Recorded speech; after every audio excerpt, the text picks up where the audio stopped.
विपक्षी गठबंधन Indian national development inclusive alliance के घटक दलों की 20 संसद शनिवार को मणिपुर के दौरे करेंगे और वे जमीनी स्थिति का आकलन करने के बाद हिंसा प्रभावित राज्य में समस्याओं का समाधान को लेकर सरकार तथा संसद को अपनी अनुशंसा देंगे। हिंसा प्रभावित मणिपुर में विपक्षी गठबंधन इंडिया के 20 सांसदों की यात्रा से पहले समाजवादी पार्टी के नेता जावेद अली खान ने कहा कि केंद्र ने मणिपुर और देश के लोगों को निराशा किया है। जावेद अली खान ने कहा, हम शिवारों में जाएंगे और वहां के लोगों से बातचीत करेंगे। हम उनसे पूछने की हालात क्या बिगाड़ी और इसे कैसे सुधारा जा सकता है। सरकार ने मणिपुर और देश के लोगों को निराशा किया है। हमारा मकसद पॉलिटिक्स करना नहीं है, लेकिन हम सीमा के लोगों को नहीं छोड़ सकते। हम उनसे बातचीत करेंगे और लौटकर देशों को वास्तविक स्थिति से अवगत कराएंगे। सांसदों का पूरा डेलीगेशन, क्या जो फैक्ट फाइंडिंग चीज़ें हैं और आपसे जानना चाहेंगे पहले प्रतिक्रिया भी साथ में पूरे मामले पर।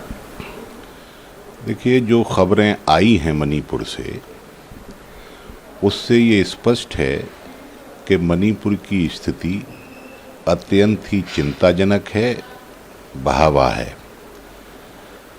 और मणिपुर के लोगों को इस वक्त हमदर्दी की ज़रूरत है।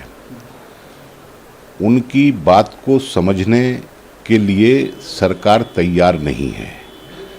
हम वहाँ जाकर उनका ढांढस बंधाना चाहते हैं और वहाँ की जो स्थिति है वो क्यों बिगड़ी और वो अब कैसे सही होगी, इस बात का भी आकलन करना चाहते हैं।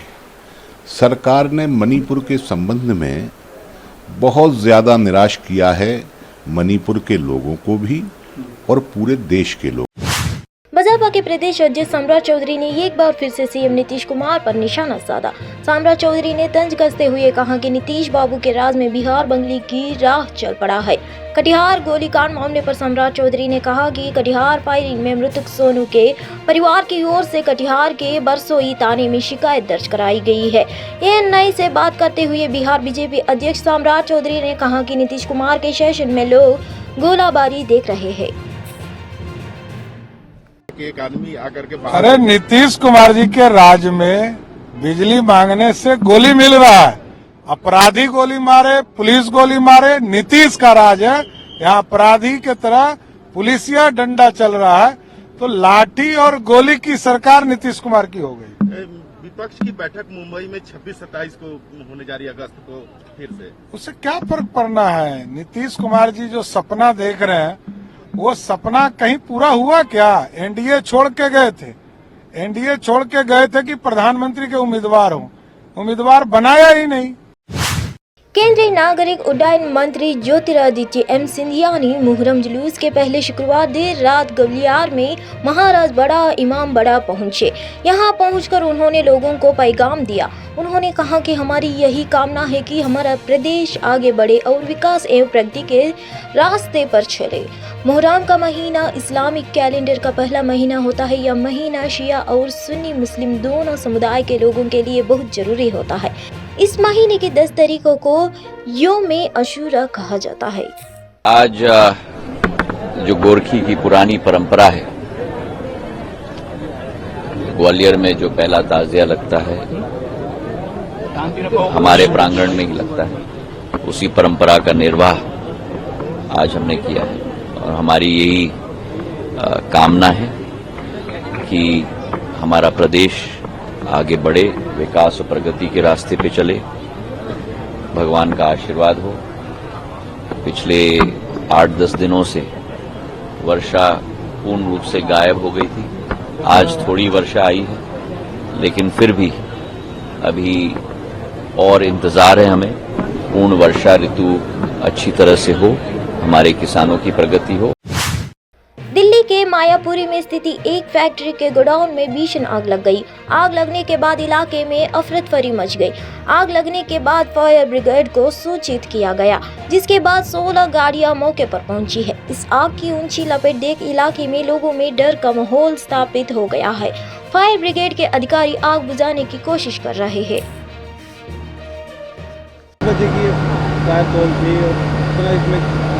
8:14 की कॉल थी। और अभी हमारी जो है करीब 27 से 28 गाड़ियाँ यहाँ काम कर रही हैं। अभी तक कितने इसमें गाड़ी फायर यूज हो चुकी है, कितनी बड़ी आग थी इसमें? ये मीडियम कैटेगरी की कॉल है, मीडियम कैटेगरी कॉल डिक्लेयर्ड है। 28 गाड़ियाँ हमारी काम कर रही हैं इस वक्त सीन के ऊपर। कितना इसमें समय लगा है सर? इसमें किस चीज़ में अभी है जो दिख रहा है धुआं इसमें अभी निकल रहा है? ये एलईडी बनाते हैं, टेलीविज़न सेट्स बनाते हैं एलईडी वाले, उसकी ये असेंबली भी करते हैं, मैन्युफैक्चरिंग भी करते हैं, उसका ये फैक्ट्री है और इसका एरिया करीब 600 स्क्वायर गज है और कोई कैजुअलिटीज़ में रिपोर्टेड नहीं है। अभी फायर अभी हमारे कंट्रोल में है। दिल्ली और गुरुग्राम के कई हिस्सों में बारिश हुई। बारिश की वजह से इफ्को चौक के पास दिल्ली जयपुर एक्सप्रेस से ऊपर भारी ट्रैफिक जम हो गया है। शुक्रवार शाम हुई हल्की बारिश से लोगों को गर्मी और उमस से राहत तो जरूर मिली, लेकिन इसका ट्रैफिक पर बुरा असर देखने को मिला। दिल्ली को नोएडा के जोड़ने से वाले सभी बॉर्डर पर लंबा जाम लग गया। हरियाणा के गुरुग्राम में दिल्ली जयपुर एक्सप्रेसवे पर बारिश के बाद लंबा जाम लग गया। घंटों जाम के फंसकर लोग अपने घरों तक पहुंच सके। गुरुग्राम के कुछ इलाकों में जलभराव भी हो गया है। सड़कों पर पानी भरने से शहर के अंदर भी कई जगह जाम की स्थिति देखने को मिली। इफ्को चौक के नजदीक दिल्ली जयपुर हाईवे पर भी भयंकर जाम देखने को मिला। एनएमएन मक्कल यात्रा पर बोलते हुए 28 जुलाई को बीजेपी के राष्ट्रीय महासचिव सीटी रवि ने कहा कि यह यात्रा पीएम मोदी और बीजेपी पार्टी को तमिलनाडु के लोगों से जोड़ने के लिए की जा रही है। उन्होंने यह भी कहा कि तमिलनाडु की जनता डीएमके की भ्रष्ट राजनीति से परेशान है। एएनआई से बात करते हुए सीटी रवि ने कहा, पीएम मोदी तमिलनाडु के लोगों से प्यार करते हैं। यह यात्रा उन्हें और बीजेपी पार्टी को लोगों से जोड़ने और भ्रष्ट डीएमके राजनीति को खत्म करने के लिए है। तमिलनाडु की जनता डीएमके की भ्रष्ट राजनीति से परेशान है।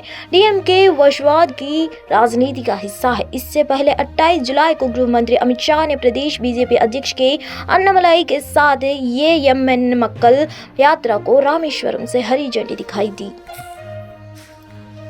मोदी जी को तमिलनाडु जनता बहुत प्यार करता है। उनको जनता के साथ कनेक्ट करना, पार्टी को जनता के साथ कनेक्ट करना इस यात्रा का उद्देश्य है। उसके साथ साथ करप्ट डीएमके पॉलिटिक्स को खत्म करना अपना उद्देश्य है। तमिलनाडु जनता डीएमके करप्ट पॉलिटिक्स की वजह से बहुत परेशान हो गया है। लोकतंत्र मजबूत करप्ट पॉलिटिक्स की वजह से नहीं होता है। लोकतंत्र मजबूत परिवारवाद की वजह से मजबूत नहीं होता है।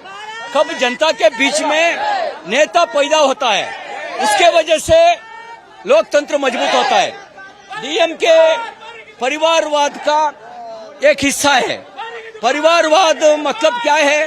परिवारवाद मतलब बाप के बाद बेटा, बेटा के बाद पोता, पोता के बाद दामाद, बेटी, उसके वजह से लोकतंत्र मजबूत नहीं होता है। यात्रा का उद्देश्य नेता जनता के लिए संघर्ष करके, जनता के लिए सेवा करके नेता खड़े होना इस यात्रा का उद्देश्य है। हम लोग सेवा भी कर रहे हैं, हम लोग जनता के लिए संघर्ष करने के लिए भी तैयार है। जनता के लिए और करप्ट पॉलिटिक्स से तमिलनाडु जनता को बचाने के लिए हम हर कदम कोशिश करेंगे। मणिपुर घटना को लेकर केंद्र सरकार पर निशाना साधते हुए एआईएमआईएम चीफ असदुद्दीन ओवैसी ने कहा कि मोदी सरकार को अपनी छवि की ज्यादा चिंता है। उन्होंने यह भी आरोप लगाया कि भाजपा को मणिपुर में 2 महिलाओं और अन्य के साथ हुए बलात्कार को कोई चिंता नहीं है। उन्होंने कहा कि न्याय तभी हो सकता है जब सीएम को बर्खास्त किया जाए और जांच सीबीआई को सौंपी जाए। असदुद्दीन ओवैसी ने कहा, मुहा यह है कि मोदी सरकार अपनी छवि को लेकर अधिक चिंतित है। यह हिंसा पिछले 3 महीने से जारी है। यह शर्मनाक है कि उन्हें उन 2 महिलाओं और कई अन्य महिलाओं को बलात्कार के बारे में कोई चिंता नहीं है। उनके लिए सब साजिश है। लेकिन मणिपुर में हिंसा का क्या वे जानबूझकर इस पर काबू नहीं पा रहे हैं, इसलिए साजिश का नया एंगल दिया जा रहा है। सीएम को हटाए, सारी जांच सीबीआई को सौंपे। The Modi government is more concerned about their image. This violence against Kuki women killings has been continuing from last 3 months now, more than 70 days. So they are more concerned about their image. It is shameful that they are not concerned about the rape of those two women and many other women. So for everything for them is a conspiracy. But what about the violence which is continuing in Manipur? They are not able to control it, and deliberately they are not able to control it. So a new angle is given of conspiracy. How can you say it's a conspiracy when so many women have been raped, thousands of arms have been looted, thousands of ammunition has been looted? It is your failure of your government. But because of that video, your image has been spoiled. You are worried about that only.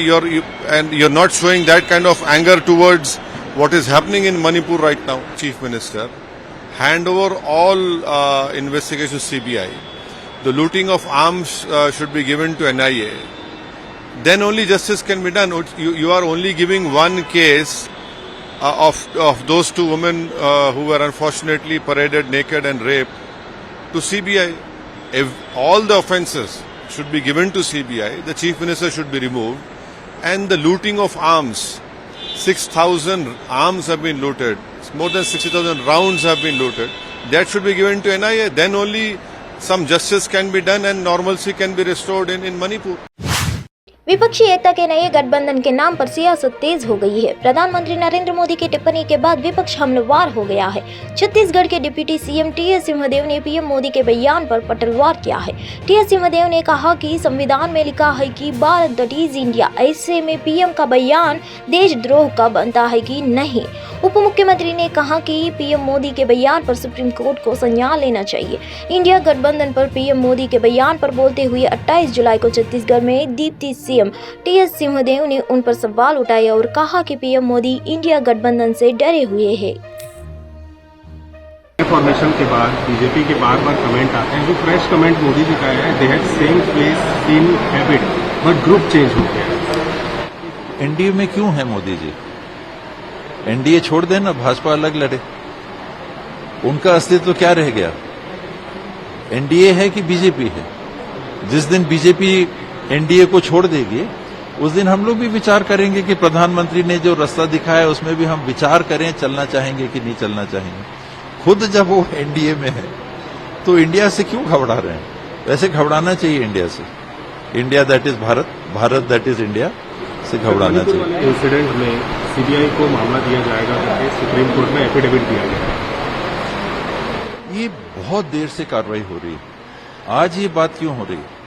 जब video viral हुआ उस दिन 77 दिन बीत चुके थे उस घटना को घटित हुए, और घटना के 10, 12, 14 दिन के अंदर थाने में रिपोर्ट भी दर्ज हो गई थी, उसके बाद भी कार्रवाई नहीं हुई थी।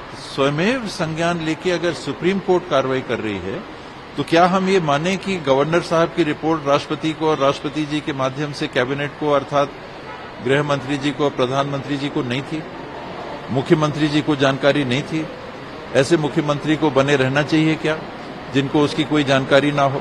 तो ये गंभीर बात है जिसमें ऐसे संवेदनशील भौगोलिक क्षेत्र में स्थित राज्य जिसमें इस प्रकार की हिंसात्मक तनाव की स्थिति बन गई है, उस पर त्वरित कार्यवाही बिना किसी जात धर्म को देखे हुए कि वो ट्राइबल हैं कि मेती हैं कि कुकी हैं कि नागा हैं, जिसने गलत किया उसके ऊपर कार्रवाई हो। अगर ऐसा किया जाता तो मामला कब का शांत हो जाता, ये स्वरूप ही नहीं लेता। ये बहुत बड़ी गलती हुई है। अब जो कर रहे हैं ये बहुत सारा पानी बीत जाने के बाद। प्रधानमंत्री नरेंद्र मोदी ने 27 जुलाई को नई दिल्ली में नवनिर्मित अंतर्राष्ट्रीय प्रदर्शनी सह सम्मेलन केंद्र परिसर का उद्घाटन किया। प्रधानमंत्री नरेंद्र मोदी ने अंतर्राष्ट्रीय प्रदर्शन सह सम्मेलन केंद्र परिसर को राष्ट्र को समर्पित किया, जिसे लगभग 2700 करोड़ रुपयों की लागत से विकसित किया गया है।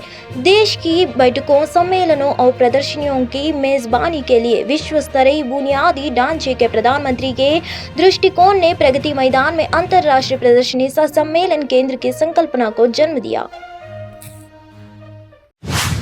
मुख्यमंत्री अशोक गहलोत ने कहा कि राज्य सरकार घरेलू उपभोक्ताओं के साथ ही कृषि के लिए पर्याप्त बिजली उपलब्ध करवाने से हर संभव प्रयास कर रही है। उन्होंने अधिकारियों को निर्देश दिया कि समय रहते विद्युत की पर्याप्त उपलब्धता सुनिश्चित की जाए ताकि किसी भी स्थिति में बिजली की आपूर्ति प्रभावित न हो। सीएम गहलोत शुक्रवार को मुख्यमंत्री निवास पर ऊर्जा विभाग की समीक्षा बैठक को संबोधित कर रहे हैं। उन्होंने कहा कि आमजन को पर्याप्त विद्युत उपलब्ध कराना राज्य सरकार की प्राथमिकता है। शहरी और ग्रामीण क्षेत्र के साथ ही कृषि के लिए भी विद्युत की निर्बाध आपूर्ति सुनिश्चित की जाए ताकि किसानों को परेशान न हो।